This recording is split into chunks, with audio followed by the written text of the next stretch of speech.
Hi guys, welcome back to my channel once again here on YouTube. Today I decided to do another rankings video for you, this time for the year 2002 with WWF stroke WWE.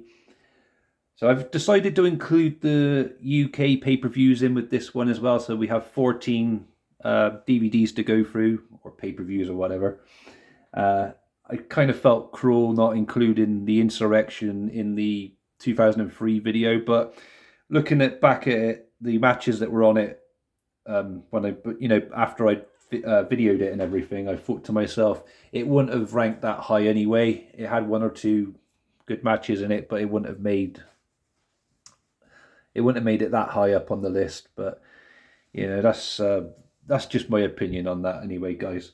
So yeah, I've decided to include the United Kingdom pay-per-views then for this, as I said. So let's kick this list off with, strangely enough, a United Kingdom pay-per-view. So we have Insurrection 2002. This one I found quite hard to come by when I was looking for it for my collection. Some adverts in there for Insurrection, Judgment Day, Backlash, and NWO. My friend Eli in the US, he was telling me about Judgment Day and Vengeance being two hard DVDs for you guys to get in the US on DVD.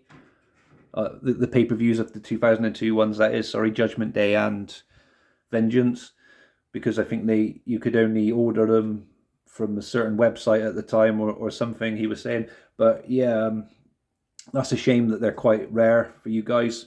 One or two of the ones with the WWF scratch logo are harder to obtain over here for us as well in the UK.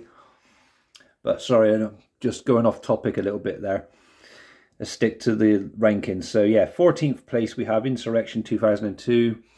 It wasn't a terrible pay-per-view. It's just with the United Kingdom pay-per-views, they didn't really have the storylines carrying on from, the TV shows Raw, SmackDown, plus the standard pay-per-views.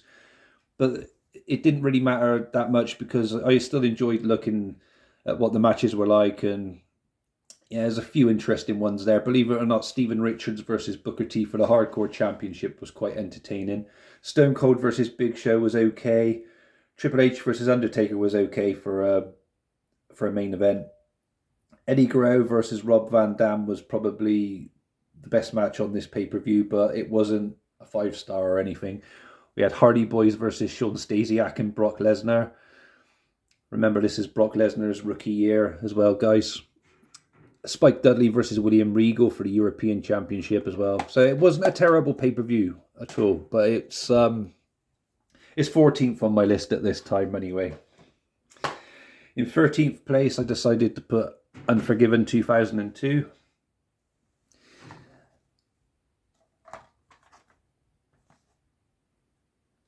Sorry guys, I was just seeing what adverts were in there to show you in case I didn't show you. They're different to the other ones, so I'll quickly show you those.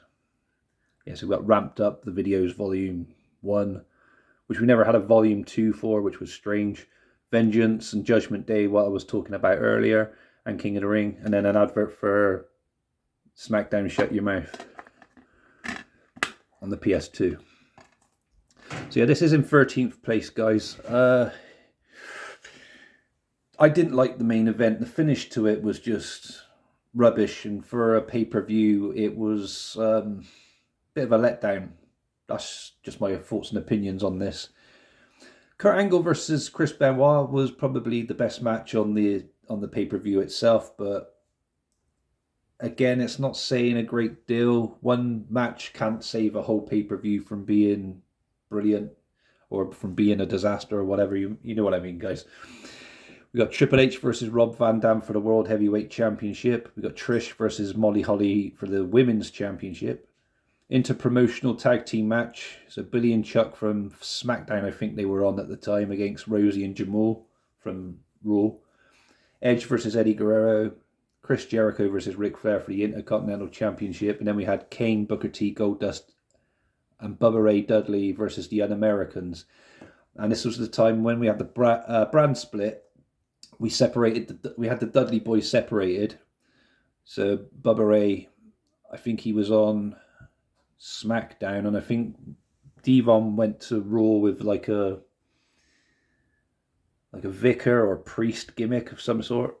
And then he eventually had Batista with him for a little while as Deacon Batista. And yeah, it was like a really terrible gimmick, terrible idea. But at least they were trying something different as singles wrestlers. And obviously Bubba Ray had the better singles success than Devon. Just my opinion though, guys. And that's from like outside of the World Wrestling Entertainment or World Wrestling Federation, if you will. Especially in TNA as Bully Ray. But yeah, that's 13th place for me, guys. As I said, wasn't keen on that main event at all. Right, I don't have a proper case for Rebellion 2002 because I got it as a limited edition bonus disc with Bad Blood 2004, in case you're wondering why I why I have it like this. So this is in 12th place. Sorry guys, my math's terrible today. Yeah, so there's the disc for it. I'll just keep it on there like that.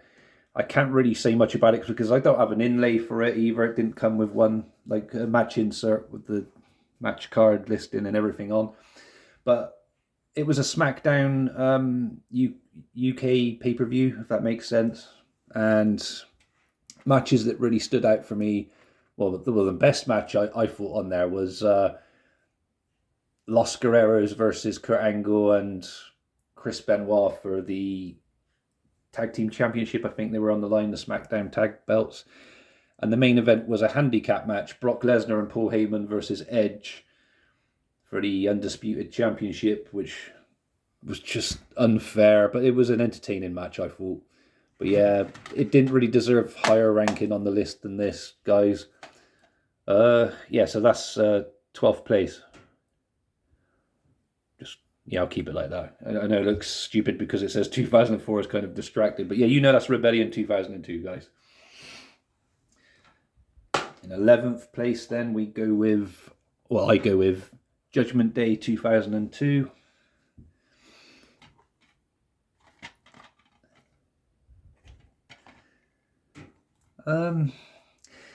Well, the main event wasn't terrible, but having two older guys wrestling for the Undisputed Championship at this time in 2002 just seemed, I don't know, I was expecting a very slow match. I wasn't expecting like a very good,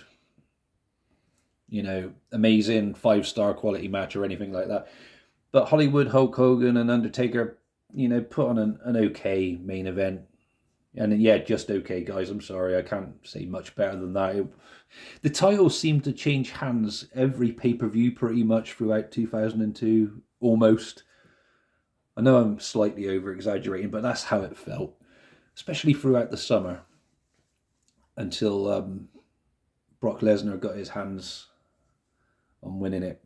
But before that, it was just pretty much every pay-per-view we get a new champion, and yeah, Hogan and Taker here, it was just, I don't really know what else to say about it. I'll just shut up because I'm going to start mumbling more. Hell in a Cell match with Jericho and Triple H was okay. I didn't mind that one. Well, good. It was better than okay. It was good. It was entertaining. The hair versus hair match, Angle versus Edge. Angle needed that haircut, so I wasn't too fussed about the outcome of that. It was good for what it was, though. The Hardy Boys versus Brock Lesnar and Paul Heyman. So we had Brock in a feud with the Hardy Boys when he first showed up, when he debuted on Raw. And yeah, he's pretty much ended up having handicap matches against the Hardy Boys eventually, which was good. They did build him up very well, Brock Lesnar. They brought him in, put some interesting names against him. Obviously smaller built guys, but still, still good opponents in my opinion. The Hardy Boys, big names in a way, but small build and easy for Brock to put away. but it wouldn't have damaged the Hardy Boys' credibility at the same time, if that makes sense, guys, because they were already over with the crowd, in my opinion. So that didn't really damage them too much, but it did make Brock look good. Speaking of handicap matches, so Stone Cold against Big Show and Ric Flair. I was okay for what it was, I guess. I noticed like there's a pattern here of handicap matches throughout 2002 as well on the pay-per-views, strangely or coincidentally or whatever. Eddie Guerrero versus Rob Van Dam. Them two had some good matches against each other. I can remember a match they had on Raw where I think a fan got in the ring and I think Eddie had to take care of the fan. I don't know if it was a ladder match. I'm trying to remember now. And I'm pretty sure that was during the time that Eddie and RVD were having a series of matches together. I'm pretty sure it was those two anyway that were in a match and that happened. Sorry again, guys, I'm just going off topic here and going on about something else completely different to this ranking list, so I do apologise again. Trish Stratus versus Stacy Keibler. There we go, Reverend Devon. I was trying to say Vicar Devon earlier, Priest Devon, but Reverend Devon. I don't know what the difference is between ranks of Reverend, Priest, Vicar and all that, because I'm not, no offence to people that are religious and have religious beliefs, but I'm not into all that myself. So I don't understand how all that system works. But yeah, the Trish versus Stacy Keibler Women's Championship match, I guess it was okay. Trish had could have had a better opponent than Stacy though. Maybe. Or maybe I'm being a bit harsh. Billy and Chuck against Rikishi and Rico for the Tag Team Championship there as well, guys. But yeah, that was 11th place. So we're getting to the top 10 now. 10th place, we have Backlash. I thought this was a WWF scratch logo, but I think the cover artwork has WWE, but the pay-per-view itself, the event itself still has the WWF scratches on. So this was pretty much I was going to say the last time we see the WWF scratch logos before they changed. I think it was around Judgment Day kind of time when we changed all that, when we had that change. So yeah, just bring it. And there's the disc. Sorry guys, spine. So yeah, this one in 10th place, Triple H versus Hulk Hogan. It's kind of a dream match, I guess, as well, for back in the day. For, you know, all the fans of WCW and WWF that wanted to have their dream matches, and I guess that Triple H and Hogan was a dream match for most people. And it was good that they actually had a match together. We can look back and, you know, say, you know, at least they had one match together.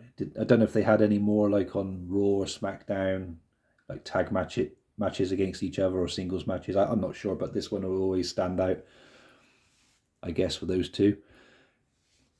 Billy and Chuck versus Al Snow and Maven. I didn't mind Maven. I thought he was pretty cool. It's a shame he didn't really get over after winning the Tough Enough tournament.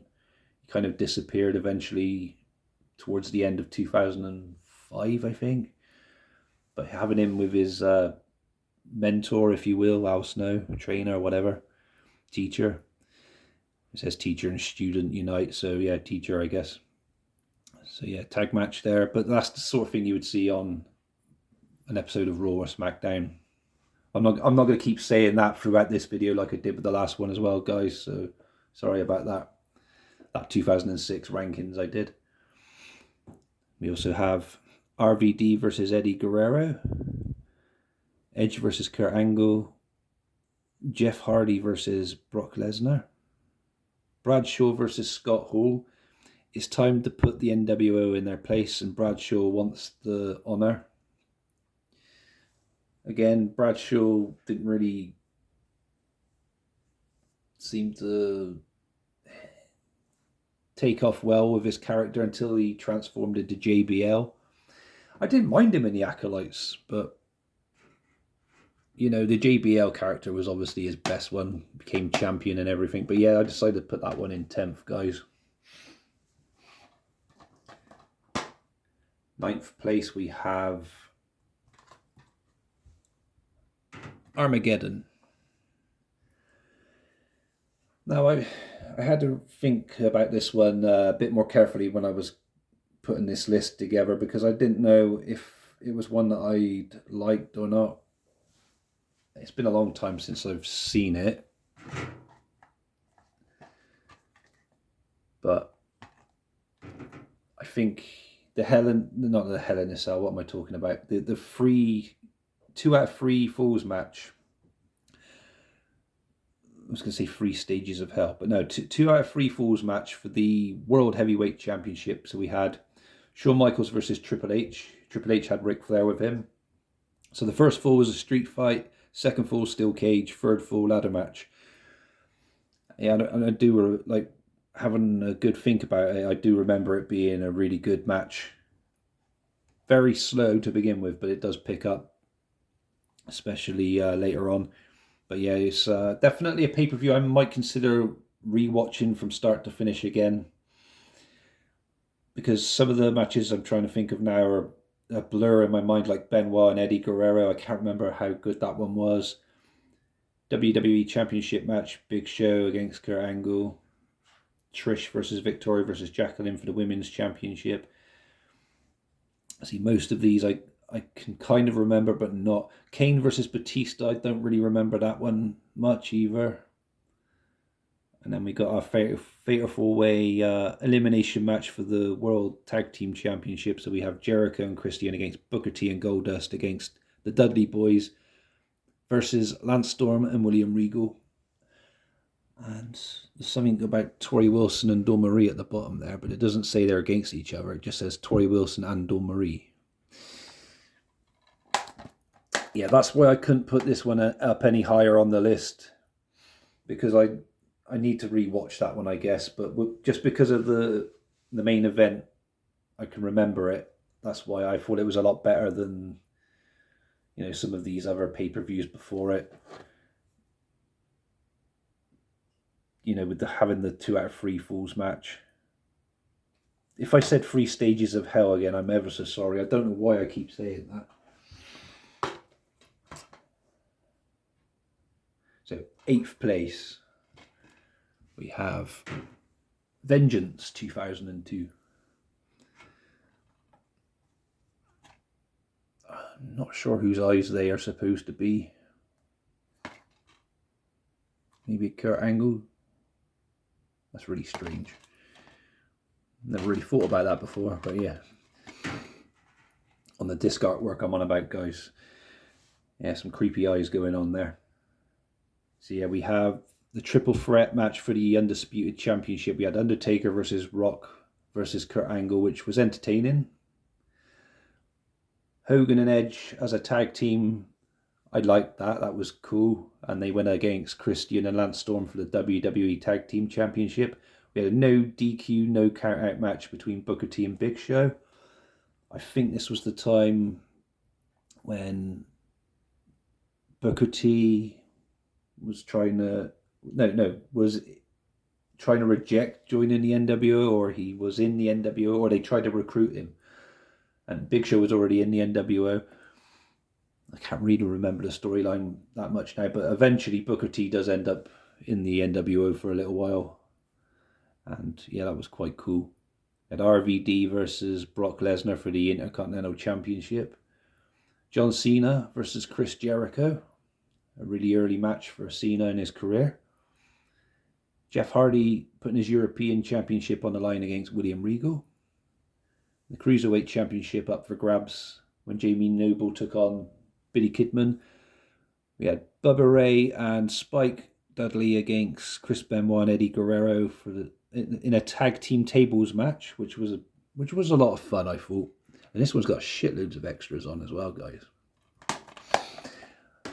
I've said it before in past videos, but like the early 2000s WWF, WWE DVDs are usually jam-packed with extras, and they also include like segments from Sunday Night Heat and also the match from Sunday Night Heat, or the main event, or whatever it was, which I like that. That was really cool. Next, I've got Rob Van Dam. What the hell am I on about? Next in my rankings, I have Royal Rumble 2002.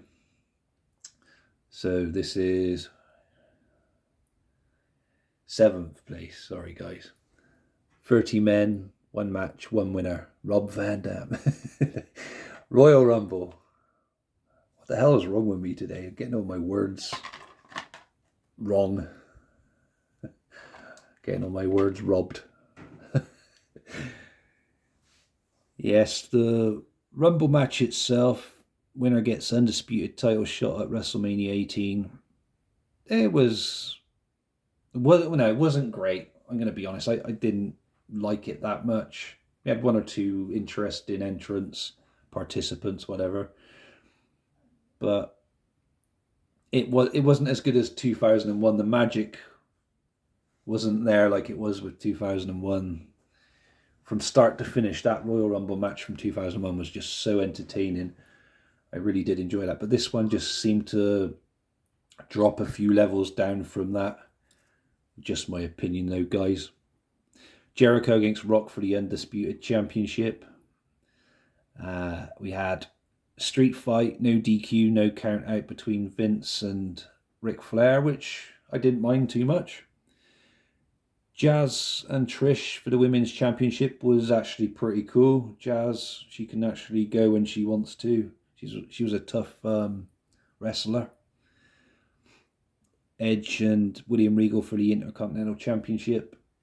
Spike and Taz versus the Dudley Boys for the Tag Team Championship. I think that could have been one of Taz's last matches as well. I think it was 2002 when he started to calm down a little bit with the wrestling. He eventually obviously ends up commentating, which was a good career move after for him, I think. That's just my opinion though, guys. So next we have 6th place. King of the Ring. I love my tournaments. This one would have probably have been ranked higher if the pay-per-view itself had the full tournament as they did in previous years. But I think on the extras it does show you there's only match highlights though of the preliminary and quarterfinal matches of the tournament. But what a year Brock Lesnar had, and obviously this was very predictable, I guess, for most. Test versus Brock in the semis, Rob Van Dam versus Jericho in the other semi-final match, and then obviously the final match, which gives it away with the spoiler there. Hollywood Hogan versus Kurt Angle. Not a great match, but entertaining. Very watchable, but just not a great match, if you guys get what I mean. Ric Flair versus Eddie Guerrero. Trish versus Molly Holly. Undertaker versus Triple H for the Undisputed Championship. The Hurricane versus Jamie Noble for the Cruiserweight Championship. And this one, as I said, is in 6th place, just outside my top 5. So in 5th place, I went with SummerSlam 2002. Rock versus Brock. So only 4 months or so into his WWF, WWE debut. And Brock Lesnar is already King of the Ring. And now main event for the Undisputed Championship against The Rock here at SummerSlam. The match itself was entertaining, but it wasn't a great one. It wasn't a classic. Memorable, obviously, because of Brock Lesnar and his really huge push and how good and how dominant he was. And beating one of the company's, arguably the company's top star at this point, The Rock, at SummerSlam for the championship. Very good stuff, very memorable. Definitely one of the biggest moments in history for WWF, WWE, in my opinion. The non-sanctioned match between Shawn Michaels and Triple H. A lot of people really liked this one because it was the first time in like 4 years, I think it was, with Shawn Michaels wrestling. And a lot of fans weren't expecting it. So it was good and memorable in that respect. But the match itself, I just felt it was very slow-paced, and I didn't think it was a great one, if that makes sense. They go on to have better battles against each other, though. That one at Armageddon as an example earlier. But this pay-per-view does have so many good matches on, but that one wasn't one of the great ones. It wasn't shit, it wasn't terrible, it just wasn't what I expected it to be. Undertaker versus Test, a good kind of mid-card match, I guess.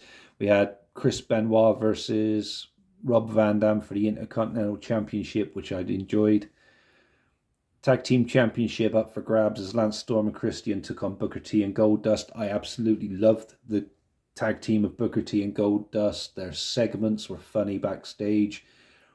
You put two random wrestlers together and sometimes it'll work, sometimes it won't, and not in a million years would you have thought putting those two together and how well they turned out as a tag team. I really did love them as a tag team. Very funny, very entertaining, good tag team. One of the best of that kind of year, I would have thought. It's a shame they had to split up. So Edge and Eddie Guerrero, another good match. Ric Flair versus Jericho was fun as well, and I really did like Rey Mysterio versus Kurt Angle. Very entertaining. Good pay-per-view.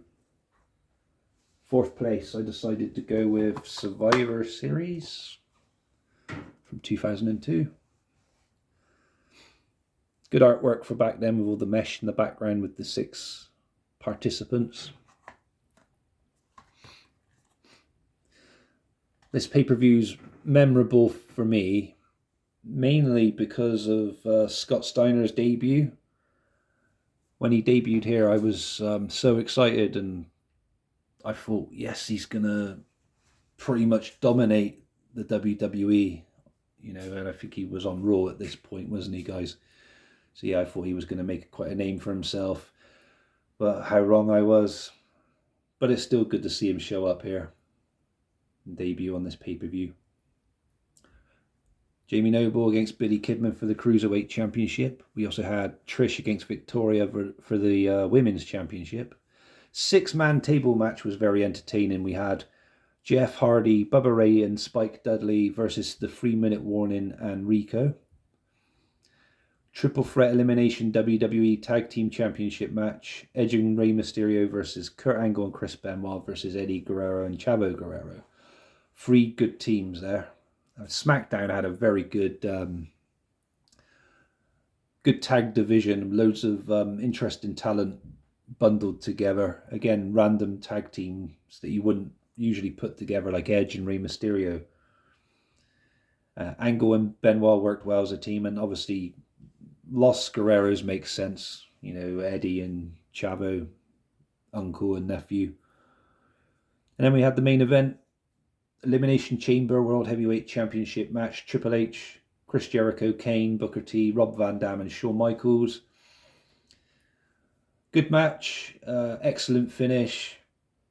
Notable for Shawn Michaels not wearing proper ring attire, a bit strange ring attire because he had forgotten his original one. What they call tights. Sorry, I was trying to think what I was trying to say then. So he wore these random ones, so that's why he looks a little bit different in this match. But yeah. And then obviously Brock Lesnar versus Big Show was memorable for Heyman. I think it was Heyman keeps saying to Brock, I don't think you can F5 the Big Show. You're never going to be able to do it. And it was good. A good little storyline and a good little build-up with that. Yes, good stuff.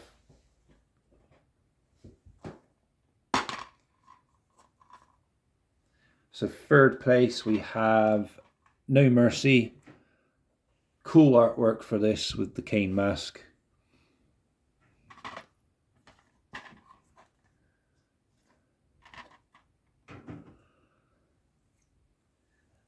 We have the awesome Hell in a Cell match between Brock Lesnar and The Undertaker for the WWE Championship. Trish against Victoria for the Women's Championship. Edge and Rey Mysterio versus Kurt Angle and Chris Benoit for the Tag Team Championship. WWE Tag Team Championship, that is. Sorry, guys, not the Raw ones. I don't think the Raw ones... Yeah, they were. Sorry, they were around this kind of time, weren't they? Because they were before the SmackDown ones introduced, or they were already there. Sorry, it was the SmackDown that had the introduction of tag belts, wasn't it? My apologies for that, guys. My mind went a bit strange then with that. We had World Heavyweight Champion versus Intercontinental Champion. Winner take all. Triple H versus Kane. Good match. Didn't like the outcome, obviously. I wanted Kane to win that, but never mind. Jamie Noble versus Tajiri for the Cruiserweight title. Rob Van Dam versus Ric Flair. Torrie Wilson versus Dawn Marie. Chris Jericho and Christian versus Booker T and Goldust for the World Tag Team Championship. Sorry, this video is very long, guys. That's because I keep going off subject. Second place, NWO, No Way Out 2002. Vincent Kennedy McMahon wanted to inject the World Wrestling Federation with a dose of NWO. And this was cool when they showed up for this pay-per-view. I did like this. We had, on the pay-per-view, we had Rock against Undertaker, Jericho versus Stone Cold for the Undisputed Championship, Taz and Spike Dudley against Booker T and Test for the WWE Tag Team Championship, Brass Knuckles on a pole match, William Regal versus Edge for the Intercontinental Championship, very good match. Triple H versus Kurt Angle, #1 contender with special guest referee Stephanie McMahon. Goldust versus Rob Van Dam. And then we had the Tag Team Turmoil. Winners get Tag Team title shot at WrestleMania 18 with the Dudley Boys, Hardy Boys, Christian and Lance Storm, the Acolytes, Protection Agency, APA or whatever, Scotty 2 Hotty and Albert, which was a strange pairing, and Billy and Chuck. And obviously the NWO show up. Very, very cool. And #1, if you haven't figured it out already, guys, is WrestleMania 18. Not the greatest WrestleMania, but this was arguably the best pay-per-view of 2002 for WWE, WWF.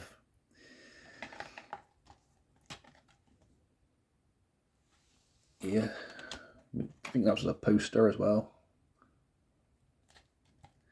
which was cool. I'm going to take that out, show you guys quickly. I'm just trying not to let the video go way over a big time limit. So there's one side of it, the one and only. And yeah, then we got the Rock and Hogan on that side, and then we got the match listing on that side. So this one has Undisputed Championship, Jericho versus Royal Rumble winner Triple H. Jazz versus Lita versus Trish for the Women's Championship. Rock versus Hollywood Hogan, which was definitely the match of the evening, in my opinion. Very good how the crowd turns from one wrestler to the other. You know, in favour, that is. Billy and Chuck versus Hardy Boys versus the APA versus the Dudleys. A 4-team elimination tag team championship match. Stone Cold versus Scott Hall. Yeah, I didn't mind that one too much. Edge versus Booker T. Ric Flair versus The Undertaker, which was a good match, to be fair. Kane versus Kurt Angle, which wasn't that good. My opinion, though, guys. Goldust versus Maven for the Hardcore Championship. DDP putting his European Championship up for grabs against Christian. William Regal versus Rob Van Dam for the Intercontinental Championship. Yeah, guys, that completes my rankings from worst to best of the year 2002 in WWF/WWE DVD pay-per-view. Let me know in the comments below if you agree with this list. Give me thumbs up if I deserve one. Thank you very much for watching. You all take care of yourselves, and I'll see you again soon for another video. Goodbye for now, guys.